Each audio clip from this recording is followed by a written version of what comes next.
ٹھنڈے پانی سے نہاتا اپنے اندر کے سارے غصے کو بہا کر تولیے سے اپنے بالوں کو خشک کرتا وہ باہر نکلا۔ اس کا دماغ اس وقت طرح طرح کی سوچوں کی آماجگاہ بنا ہوا تھا۔ وہ حمیم کے ساتھ کیا کر رہی تھی؟ کیوں تھی وہ اس کے ساتھ؟ اس کا جواب بالکل آسان تھا، وہ اس سے نفرت کرتی تھی۔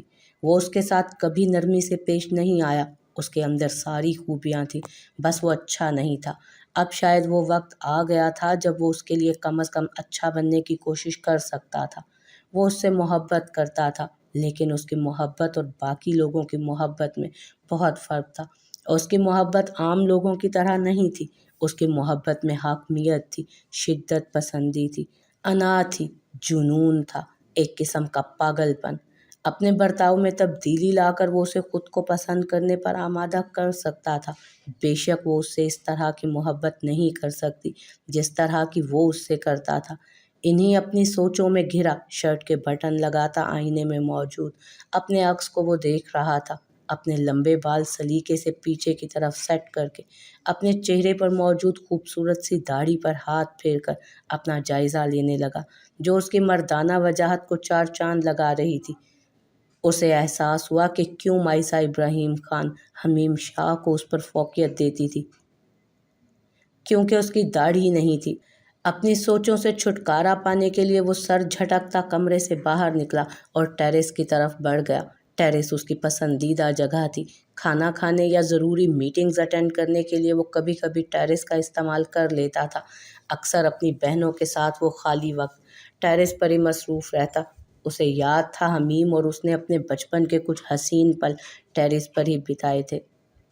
ٹیرس سے لگاؤ کی ایک خاص وجہ یہ بھی تھی، لیکن اس وقت وہ مائسہ ابراہیم خان کے ساتھ ٹیرس پر ہر وقت اس لیے گزارنا چاہتا تھا کیونکہ اسے اپنی ماں کی گھورتی ہوئی نظروں سے الجھن ہونے لگی تھی۔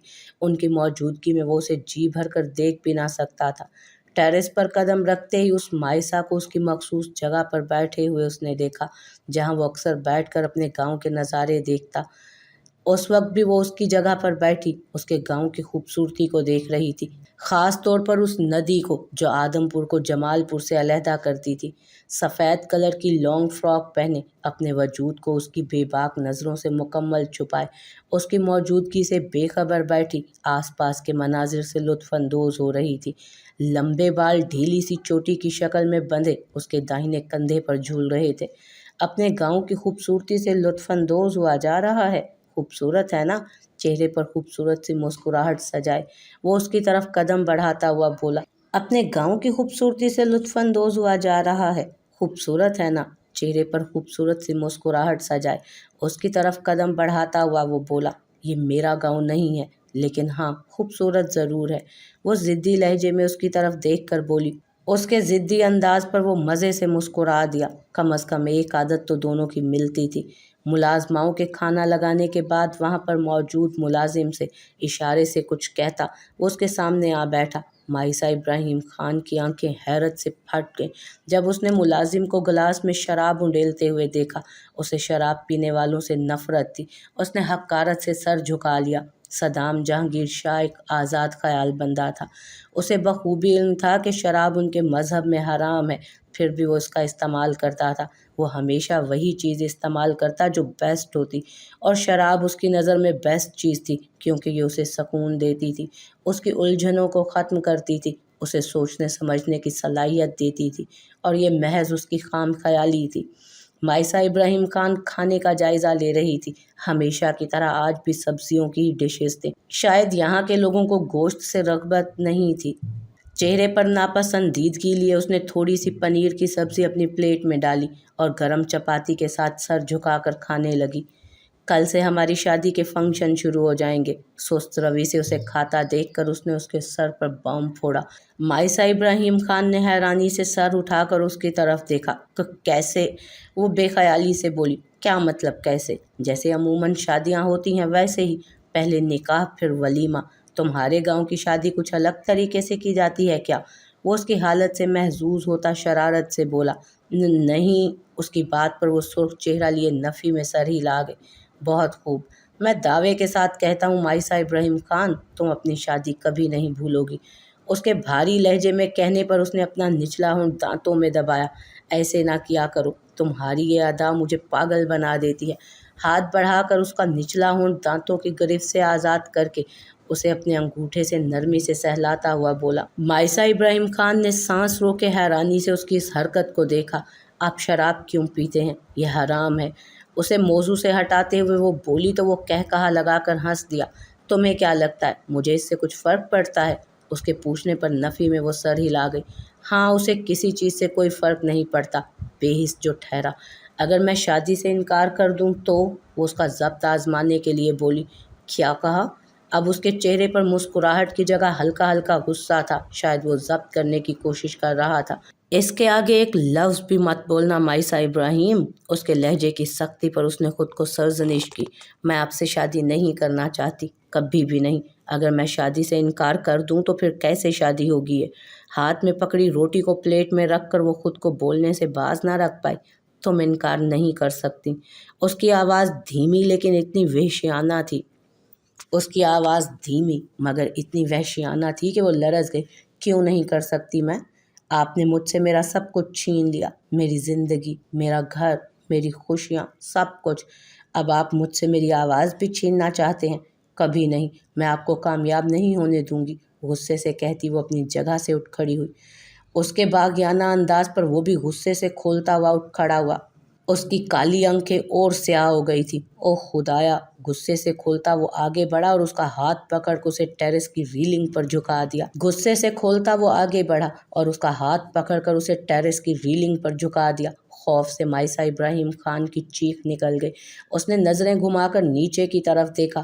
اس کا پورا جسم ریلنگ کے دوسری جانب جھکا تھا۔ اتنی اونچائی پر وہ صرف اس کے رحم و کرم پر تھی۔ اگر وہ چاہتا تو ایک جھٹکے میں اسے نیچے پھینک کر سارا قصہ ہی ختم کر دیتا۔ اس کے دونوں کندھوں کو مضبوطی سے تھامے وہ خوف سے کانپ رہی تھی۔ میں تمہارے ساتھ جتنا اچھا بننے کی کوشش کرتا ہوں نا، اتنا ہی تم مجھے اپنی حرکتوں سے زج کرتی ہو۔ ایک بات کان کھول کر سن لو، تم میری لٹل ڈول ہو۔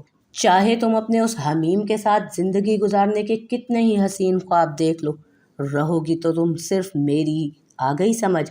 باز آ جاؤ اپنی ان بچکانہ حرکتوں سے، ورنہ میں تمہارے ساتھ اتنا بری طرح سے پیش آؤں گا کہ تم تو کیا، تمہارے حمیم کے بھی ہوش ٹھکانے لگ جائیں گے۔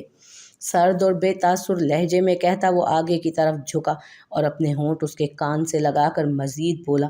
اور تم جانتی ہو کہ میں اپنی بات کا کتنا پکا ہوں مائسا ابراہیم خان۔ اس کا بازو بے دردی سے دباتا ایک جھٹکے سے اسے آگے کی طرف کھینچا۔ مائسا ابراہیم خان کی آنکھیں درد اور ذلت سے ڈبڈبا گئیں۔ تمسخرانہ انداز میں اسے آنسو بہاتا دیکھ پیچھے کی طرف بڑھتا وہ مڑا اور اسے سسکتا ہوا اکیلا چھوڑ کر وہاں سے چلا گیا۔ گرم دودھ سے بھرا گلاس ختم کر کے وہ بیڈ کی طرف آئی اور اپنے بازو پر موجود صدام جہانگیر شاہ کی انگلیوں کے نشان دیکھنے لگی، جو اب بھی اس کے بازو پر بے دردی سے موجود تھے۔ وہ اس کے کہے ہوئے الفاظ کی کاری ضرب اس کے دل پر موجود تھی۔ اس واقعے کے بعد اسے صدام جہانگیر شاہ سے اور بھی زیادہ نفرت ہو گئی تھی۔ اتنا ظالم کوئی کیسے ہو سکتا ہے؟ اور وہ، اس نے سوچا کہ وہ بدل رہا ہے، لیکن وہ اس کی خام خیالی تھی۔ عادتیں بدلی جا سکتی ہیں لیکن فطرت نہیں، اور صدام جہانگیر شاہ کی فطرت کبھی نہیں بدل سکتی تھی۔ موم بتی جلا کر ساری بتیاں گل کر کے وہ اپنے بیڈ پر آ کر لیٹ گئی، آنکھیں بند کر لیں۔ کچھ ہی دیر بعد اسے دروازہ کھلنے کی آواز سنائی دی۔ صدام! پہلا خیال اس کے ذہن میں اسی کا آیا۔ یہی ایک شخص تھا جو بے وقت اور بے دھڑک اس کے کمرے میں داخل ہو جاتا تھا۔ پلیز جائیں یہاں سے، میں اس وقت آپ سے کوئی بحث نہیں کرنا چاہتی۔ ہنوز آنکھیں بند کیے اکتائی لہجے میں وہ بولی۔ کچھ ہی لمحے بعد اسے احساس ہوا کہ کوئی بیڈ پر چڑھا ہے۔ اس کا دل زور سے دھڑکا، کچھ تو ہو رہا تھا، لیکن کیا؟ اس سے پہلے کہ وہ کوئی بھی رد عمل ظاہر کرتی، کوئی بے دردی سے اس کی چادر کھینچتا اس کے وجود پر حاوی ہوا۔ خوف سے وہ چیخنے ہی والی تھی کہ اس کے منہ پر بھاری ہاتھ رکھ کر اس کی چیخوں کا گلا دبا دیا گیا۔ اسے کچھ بہت غلط ہونے کا احساس ہوا۔ موم بتی کی مدھم روشنی میں آنکھیں پھاڑے وہ اپنے اوپر مسلط چہرہ دیکھنے کی بمشکل کوشش کرنے لگی، لیکن نقاب کی وجہ سے اس کا چہرہ نہ دیکھ پائی۔ پر یہ آنکھیں صدام کی تو بالکل نہیں تھی۔ کون تھا یہ شخص؟ اس کا دل کسی انہونی کے ہونے کا خدشہ ظاہر کر رہا تھا۔ اس نے ہاتھوں کی مدد سے اپنے اوپر اس شخص کو دھکیلنے کی کوشش کی، لیکن بے سود۔ اس کی گرفت اس کے وجود پر سخت ہوتی چلی گئی، لیکن وہ پوری طرح اس پر جھکا ہوا تھا۔ کمرے میں ان دونوں کے علاوہ 3 اور لوگ بھی تھے، جو بڑی دلچسپی سے اسے بیڈ پر جدوجہد کرتے دیکھ رہے تھے۔ ان آنکھوں میں ویسی ہی خباثت تھی جیسی اس پر مسلط شخص کی آنکھوں میں۔ خوف کی تیز لہر اس کے پورے وجود میں سرایت کر گئی، کچھ کھو دینے کا خوف، بہت انمول چیز۔ صدام ایک جھٹکے سے اٹھ بیٹھا۔ اسے نیند نہیں آ رہی تھی۔ عجیب عجیب سے خیالات اس کے ذہنی سکون کو منتشر کر رہے تھے۔ وہ جتنا بھی مائسہ ابراہیم خان کے ساتھ اچھا سلوک کرنے کی کوشش کرتا، ناکام ہو جاتا۔ کچھ ایسا کر بیٹھتا جس سے وہ اور بھی زیادہ اس سے متنفر ہو جاتی، اور بھی زیادہ اس سے دور ہو جاتی۔ اسے احساس تھا اپنی غلطیوں کا، اپنی کوتاہیوں کا، اپنے ظلم کا۔ یہی احساس اسے چین سے سونے نہیں دے رہا تھا۔ اس بار تو اس نے حد ہی کر دی تھی۔ اس کی بھوری خوف زدہ نمکین پانیوں سے بھری آنکھیں اس کے ذہن و دل میں کھپ کر رہ گئی تھیں۔ شاید اسے اس سے بات کرنی چاہیے، اپنی غلطیوں کی معافی مانگنی چاہیے۔ اس پھول جیسی لڑکی کو پھولوں سے محبت تھی، لیکن اس نے اپنے اس عمل سے اس پھول کو مرجھا دیا تھا۔ اپنی سوچوں میں گم وہ اٹھا اور کمرے سے باہر نکل گیا۔ اس کے قدم باغ کی طرف اٹھ رہے تھے۔ وہ شاید اس کو پھول دے کر منانا چاہتا تھا۔ صدام بابا، آپ یہاں؟ اپنے اوزاروں کے ساتھ مگن مالی بابا نے چونک کر اس کی طرف دیکھا۔ وہ اس وقت اس کی یہاں موجودگی پر حیران کے ساتھ ساتھ خوش بھی ہوئے تھے۔ ان کے خوشی سے چمکتے چہرے کو دیکھ کر وہ دھیرے سے مسکرا دیا۔ رحیم بابا اس کے بابا سردار جہانگیر خان کے زمانے سے یہاں مالی لگے تھے۔ صدام ان کے بہت قریب تھا۔ بوڑھا ہونے کے باوجود بھی وہ حویلی میں موجود تھے، صرف صدام کی محبت کی وجہ سے۔ وہ اسے اپنے باپ سے بھی زیادہ عزیز تھا۔ سلام بابا، میں وہ کچھ پھول دے سکتے ہیں آپ مجھے؟ اس کے لہجے میں ہچکچاہٹ تھی۔ محبت نے اسے کیا سے کیا بنا دیا تھا۔ مائسہ بی بی کے لیے؟ مائسہ بی بی کے لیے؟ ان کے بوڑھے لب مسکرا رہے تھے۔ صدام انہیں اپنی محبت کی داستان کو محسوس کرتا دیکھ سکتا تھا۔ جی، لیکن گلاب نہیں۔ بالوں میں ہاتھ پھیرتا وہ دھیرے سے بولا، جی ہاں، مجھے یاد ہے۔ مائسہ بی بی کو گلاب کچھ خاص پسند نہیں، حالانکہ گلاب کو تو پھولوں کا بادشاہ کہا جاتا ہے۔ محبت کی نشانی کے طور پر اسے پیش کیا جاتا ہے۔ اس میں وہ کشش ہے جو ہر کسی کو اپنی طرف متوجہ کرتی ہے، لیکن مائسہ بی بی کو یہ خاص متاثر نہیں کرتا۔ انہیں تو یہ رنگ برنگے جنگلی پھول پسند ہے۔ وہ جھک کر ان رنگ برنگے پھولوں کو چنتے ہوئے بولے۔ صدام حیرانی سے انہیں سن رہا تھا۔ کیا واقعی اسے یہ پسند ہے؟ یہ لڑکی تو اسے حیران کرنے پر تلی تھی۔ آپ اس سے مل چکے ہیں؟ اس کے پوچھنے پر رحیم بابا نے اس بات میں سر ہلایا۔ میں اپنی زندگی میں پہلی ایسی لڑکی سے ملا ہوں جس کے اندر عاجزی اور انکساری کوٹ کوٹ کر بھری ہے، بالکل ان خوبصورت پھولوں کی طرح، جو دکھنے میں بالکل الگ رنگ اور حیت کے مالک ہیں، لیکن ان کا کام دوسروں کی زندگی میں خوشبو پھیلانا ہے۔ وہ بہت حساس ہے، ہر کسی سے محبت کرنا جانتی ہے، خود تو ٹوٹ کر بکھر جائے گی لیکن دوسروں کو تکلیف نہیں ہونے دے گی۔ پھولوں کا گلدستہ اس کی طرف بڑھاتے ہوئے وہ بولے۔ صدام جہانگیر شاہ نے مسکرا کر ان کا شکریہ ادا کیا اور لمبے لمبے قدم اٹھاتا مائسہ ابراہیم خان کے کمرے کی طرف بڑھنے لگا۔ دعا کر رہا تھا کہ وہ شاید یہ پھول اسے معافی دلانے میں کامیاب ہو جائیں۔ دروازے پر پہنچ کر اسے کچھ بدحالی کا احساس ہوا۔ راہداری کی بتیاں بجھی ہوئی تھیں، جبکہ وہ آدمی بھی غائب تھا جس کی ڈیوٹی لگائی تھی دروازے پر مائسہ ابراہیم کی حفاظت کے لیے۔ ماتھے پر بل لیے اس نے دروازے پر ہاتھ رکھا، اور جو حیرت انگیز طور پر کھلا ہوا تھا۔ دروازہ کھولتے ہی اس کی آنکھوں نے جو منظر دیکھا وہ اس کی کھوپڑی گھما دینے کو کافی تھا۔ ایک نقاب پوش مائسہ پر جھکا تھا، جبکہ باقی 3 بیڈ کے پاس کھڑے اس منظر سے لطف اندوز ہو رہے تھے۔ ہاتھ میں موجود پھول پر اس کی گرفت یکدم دم توڑ گئی۔ غصے سے کھولتا پھولوں کو پیروں تلے رونتا وہ آگے بڑھا اور بیڈ کے پاس کھڑے ان 3 نقاب پوشوں میں سے ایک پر جھپٹا۔ وہ جو اس کی آمد سے بے خبر اپنی آنکھیں سینک رہے تھے، گڑبڑا کر اس کی طرف متوجہ ہوئے۔ حمیم شاہ!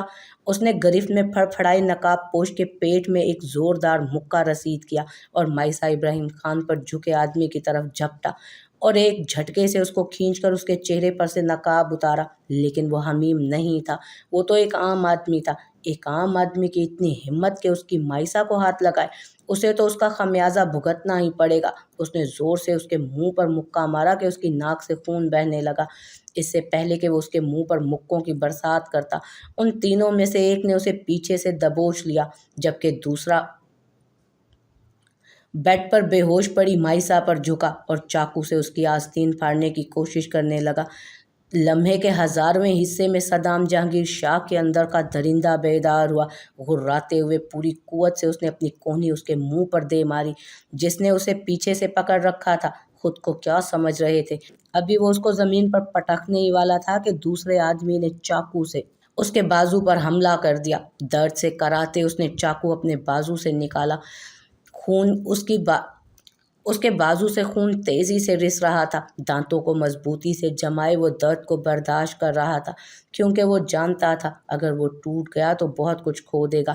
نہیں، وہ اب کچھ کھونے کی طاقت نہیں رکھتا تھا۔ وہ خود کو لڑنے کے لیے تیار کر ہی رہا تھا کہ دوسرے آدمی نے اس کے پیر پر چاقو سے اتنی زور سے وار کیا کہ وہ خود کو گرنے سے روک نہ پایا۔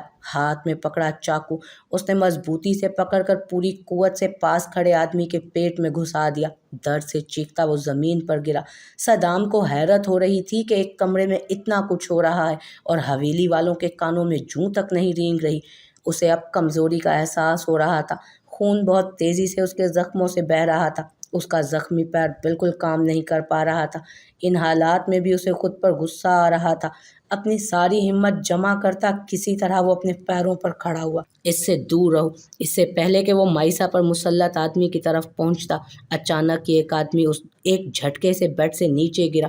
اس کے سر سے خون بہہ رہا تھا، جبکہ اس کا جسم آخری جھٹکے لے رہا تھا۔ اس نے پیچھے مڑ کر دیکھا جہاں دروازے پر حمیم شاہ ہاتھ میں گن لیے کھڑا تھا۔ مائسا اس کے کہتے ہی حمیم شاہ سر ہلاتا بیڈ کی طرف بڑھا اور مائسا کے بے ہوش وجود پر چادر پھیلا دی۔ صدام لڑکھڑاتا بیڈ تک پہنچا اور مائسا کے پاس بیٹھا۔ صدام وہ بے ہوشی کی حالت میں روتے ہوئے اس کا نام پکار رہی تھی۔ میں تمہارے پاس ہوں، یہیں پر، کچھ نہیں ہوا تمہیں۔ اپنا زخم یکسر بھلائے اس کا ہاتھ تھامے وہ نرمی سے بولا اور اس کو کاندھوں سے مضبوطی سے پکڑ کر کھڑا ہوا۔ تمہارا خون بہہ رہا ہے صدام۔ حمیم شاہ فکر مندی سے اس کی طرف بڑھا۔ تم میری فکر مت کرو، میں ٹھیک ہوں، بس فائق کو بھیجو میرے پاس۔ سرد موری سے کہتا وہ مائسا کو لیے اپنے کمرے کی طرف بڑھ گیا۔ پیچھے کھڑا حمیم شاہ تعصب سے اسے دیکھتا رہ گیا۔ صدام تمہیں ڈاکٹر کی ضرورت ہے۔ پیچھے سے لبنہ بیگم کی آواز آئی۔ اس نے صرف ان کی طرف دیکھا، بولا ایک لفظ بھی نہیں۔ وہ اس وقت کسی سے بھی بات نہیں کرنا چاہتا تھا، اپنی ماں سے بھی نہیں، تب تک نہیں جب تک وہ پتہ نہ لگا لیتا کہ اس سب کے پیچھے ہاتھ کس کا ہے۔ اسے مائسا کا جسم جلتا ہوا محسوس ہوا، شاید اسے بخار چڑھ رہا تھا۔ جو بھی زہر اسے دیا گیا تھا وہ دھیرے دھیرے اسے اندر سے کمزور کر رہا تھا۔ اس کی خود کی حالت بھی ٹھیک نہیں تھی۔ ہاتھ اور پاؤں دونوں کے زخم کافی گہرے تھے، کافی مقدار میں خون بہہ چکا تھا، جس کی وجہ سے اس پر غنودگی طاری ہونے لگی، لیکن وہ مضبوط اعصاب کا مالک تھا، خود کو سنبھالے ہوئے تھا۔ اپنے کمرے میں لا کر اس نے اس کے کمزور وجود کو بیڈ پر لٹایا اور اس پر چادر تان دی۔ وہ دھیرے دھیرے سانس لے رہی تھی، جبکہ آنکھیں اس کی بند تھیں اور دل زور سے دھڑکا اس کا۔ مائسا میری طرف دیکھو۔ مائسا اسے ایسے لگا جیسے وہ کچھ کھو رہا ہے، وہ اسے کھونا نہیں چاہتا تھا۔ آنکھیں کھولو مائسا، آنکھیں بند مت کرو، میری طرف دیکھو۔ وہ اس کا گال تھپ تھپاتا بری طرح گھبرا رہا تھا۔